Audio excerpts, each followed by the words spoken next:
Hey guys, and today we're just gonna wrap up things for this week.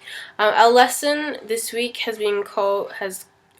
is called Following Yonder Star. So we've been looking at the wise men specifically. What our target was pretty much to see how what the wise men did, how that could apply to us in the ways that they were seeking after God. Like last week, how Anna and Simeon were seeking after God, and how the things that they did could apply to us. And I suppose what makes the wise men really different to Anna and Simeon is the gifts that they brought to Jesus. Because it wasn't just gold, myrrh, and frankincense, but they also gave themselves. They surrendered themselves to Him so that they could be, used by Jesus or by God to just spread the gospel, to give the good news to. Yeah, I mean, so many things. We can do this in so many ways. I mean, it's so funny when we think about spreading the gospel, and we think about, being a pastor, or being a missionary, or being an evangelist. But it's not necessarily like that. I mean, we can really show who God is and what He's like through our actions, through our words, through what we think about. Not exactly everyone's going to know that, but I suppose that will show that in our actions and our words.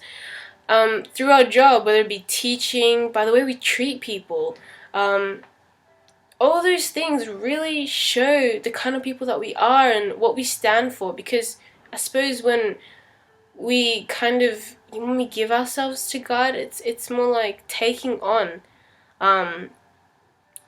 what He stands for, the morals that are in the Bible, our beliefs. That becomes a greater part of us. And I suppose also, He becomes a greater part of us in our day, in our job, in our school, in anything.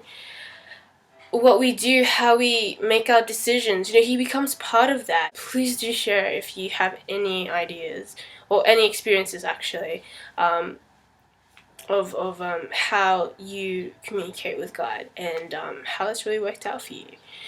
But let's talk about surrendering for a minute. What does it mean to surrender? I mean, I guess when we first think about it, it's about giving yourself up to someone or to something, and that they're taking control over you, and you basically have no say in it. But when it comes to God, when we give our lives to Him, it's kind of like it's not like we don't have a say in it. I mean, we do. We always have that freedom, whether, we want to listen to what He has to say, or whether we want to do things our own way. And even if we do the wrong thing, like, turn on to the right or to the left along this path that He set for us, He doesn't look down on us or anything. He still comes to us with love, and He's like, hey, you've kind of turned a corner here.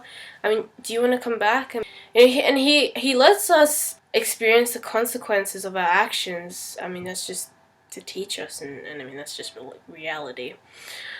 But He still comes to us with love. He doesn't beat down on us. And I suppose having somebody like that in control, it's awesome. Because when I'm in control, I'm really hard on myself. I know we all kind of have that, because in a way we've all been told that, whether it be through commercials or basically just social stereotypes. All these things kind of control the person that we are, kind of control the way that we treat ourselves, how much we push ourselves, how much we look down on ourselves and compare ourselves to other people. But when it's God that's in control, it's like He loves you for who you are. He wants the best for you, and wants you to just experience life in the most beautiful way. Even when you go through the hardest times, I mean, yeah, it will be hard, but it won't be impossible like it might feel when we're all on our own. So I suppose that's the beautiful thing about it. I guess that's been my experience with it. But what do you guys think? What does this mean to you to give yourself to Jesus? What does it mean for you to have Him in your life and to just lead you and to kind of be with you and part of you in every decision that you make, part of every decision that you make? Yeah, so I suppose that's pretty much what we've really been getting into and digging into when it comes to seeking God. And that, yeah, he's seeking after us as well. I mean, he knows us pretty much inside out. He created us. He created love. He created everything. You mean the chemistry between Adam and Eve? He created that. He knows everything about us. He knows us inside out. And I mean, it's not like he has to really look for us or anything. But he helps us find him. Like when we go into his word and he kind of leads us to places. I guess this is one example, and I think I used it in my other video. But like he leads us to places in the Bible that reveal who he is to us. And it's funny though when we end up in a position like, wow, God is really real. And we're thinking, well, it's not really me that found him, it's more like him that found me. I mean, we knew he's there. It's like we know he's there sometimes, like he's just some pie in the sky. But when we actually really experience him, because of the things that we go through, that he allows us to go through, we kind of end up on our knees at some point and just pray and plead for him. And that's when we actually really start to see clearly who this guy is and what he's all about. So it's a two-way thing. And yeah, so I mean, don't give up. I mean, God wants you to know him just as much, or even way more, than we want to know him, especially sometimes when we just want to do things our own way. And he has an abundant love that even no matter what mistake that we make or what direction we turn, he's always gonna be there to help us get back on track.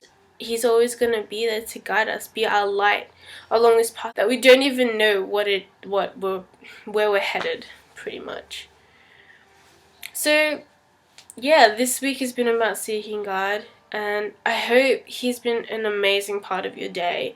And I mean, I'd love to hear how this has really like impacted you guys, how this lesson, like what it's really revealed to you in your life, how it's been in your journey to just make him more part of your life. I mean, it's just really awesome when we kind of share these things with each other, because it helps encourage each and every one of us, because we're not alone in this. We're doing this all together, and that's how it should be. So yeah, I really hope this this lesson has been a blessing to you guys, and this week has been amazing for you, and that these videos have helped you guys a little bit. Don't really know, but yeah. So feel free to email me about whatever experiences and anything that you guys, think, or anything you guys would like to share. I'd love to hear from you, and I hope God blesses you abundantly and that you really find him and enjoy every moment with him. Have an awesome weekend, guys. See ya.